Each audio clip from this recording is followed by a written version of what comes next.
The 36 questions to fall in love have helped millions of strangers connect. But here is what most people don't realize, which is that these questions work even more powerfully with people you already love. What if I told you that asking your parents the right questions could literally rewire your brains to be closer? Let me tell you, the science behind this is absolutely fascinating. See, most people think that these questions are just a dating gimmick. But Dr. Aron, who actually created the questions, wasn't trying to make people fall in love. He was studying something much more fundamental. How do humans create deep connection? See, his goal was scientific. Can we accelerate intimacy between complete strangers in a controlled lab setting? And the answer was a resounding yes. But here's what's fascinating. The same psychological principles that work between strangers work even more powerfully within families. Because when you understand the neuroscience behind these conversations, you realize we've been having the wrong conversations with the people we love most for most of our lives. Here's what happens in your brain when these conversations take place. When you engage in what psychologists call vulnerable self-disclosure, which is sharing something deeply personal, your brain releases a powerful cocktail of neurochemicals. First, you get a massive surge of dopamine in your reward center. This is the same chemical that makes chocolate taste amazing or makes you feel great when you achieve a goal.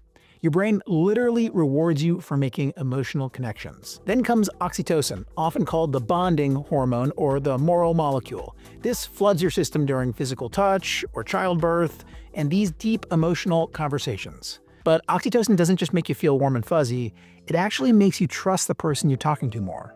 Here's the most fascinating part. While all this bonding chemistry is flooding your system, the brain regions responsible for judgment and social criticism actually quiet down. It's like your brain's defense system takes a strategic break, allowing you to connect more deeply than normal. Now here's why this is even more powerful with family than with strangers. When Dr. Aron studied strangers, he was starting from zero, no shared history, no existing bond. But with your parents or your grandparents, you're not building connection from scratch. You're deepening relationships that have already been built over decades of love and shared experience. The problem is most family conversations stay stuck at the surface level. How was your day? What was for dinner? Did you see something new on the news?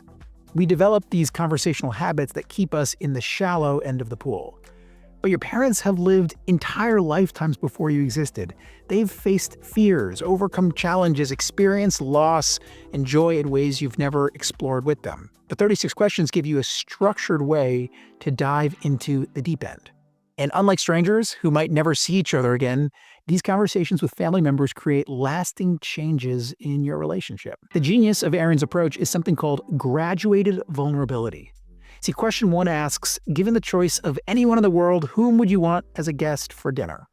Pretty safe territory, right? But by question 36, you're sharing, what was your most terrible memory? This gradual escalation is crucial. Each question builds trust for the next level of vulnerability. Your brain is basically adjusting to a new level of comfort zone. And when someone shares something with you personal, your brain interprets it as, this person trusts me. And we know that feeling trusted is one of the strongest predictors of deep connection. But here's what makes family different. When your dad shares his biggest fear or your mom reveals her most cherished memory, you're not just learning facts about them. You're understanding the experiences that shape the person who raised you. Here's the thing that hit me while researching this. Every day, incredible stories are disappearing. Your parents and your grandparents carry decades of wisdom and love and loss and life lessons, but most of us never take the time to ask the right questions. The 36 questions prove that the right conversations can unlock stories that you never knew existed. But what if you could have these conversations regularly? What if you could capture and preserve these stories forever? Well, that's exactly why we built Remento.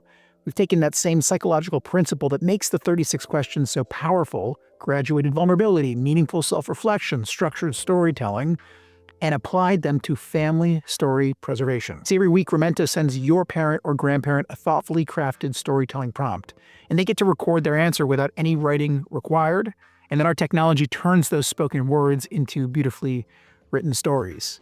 And at the end of the year, everything becomes a hardcover book filled with their stories, as well as QR codes that when you scan will play the recording that was used to write each story. It's like having the 36-question conversation, but extended over months and preserved forever. But you don't need Remento to start. You can try the 36 questions with your parents tonight. I guarantee you'll learn something about them you never knew. The science tells us that asking the right questions doesn't just create connection, it literally changes your brain to be more bonded. Here's what I want you to remember. Your parents lived entire lifetimes before you existed. They've experienced love, loss, fear, and joy in ways you've probably never explored with them. The 36 questions give you permission to have those conversations. So don't wait until it's too late. Tonight, ask your mom about her biggest fear.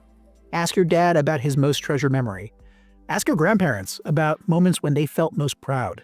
The science shows that these conversations will bring you closer together. But more importantly, you'll preserve stories that might have otherwise been lost forever. And if you want to make these stories a regular practice, to capture and preserve these stories week after week, well, that's exactly why we built Remento. Happy storytelling.